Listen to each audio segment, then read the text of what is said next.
you actually attended the press conference at the Department of Public Instruction. What was the headline of that press conference? Well, the headline was that the state raised expectations on tests. They didn't talk much about the test scores. When they're bad, they usually don't talk about the test scores.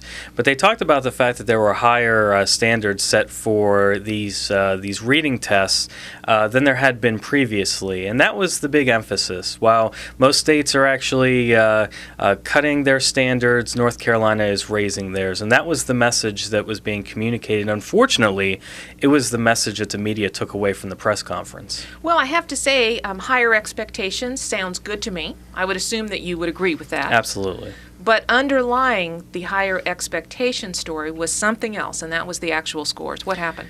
Well, there was a plunge in the reading scores. And first, let me tell you about what kind of expectations these were, because the one question that the press didn't ask was, what does it mean to have higher expectations?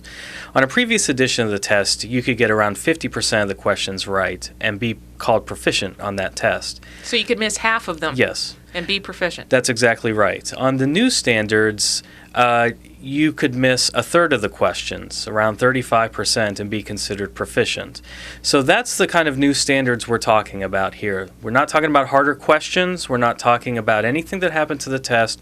We're talking about needing to score better on the number of questions that are answered correctly. So that is what was meant by the higher expectations.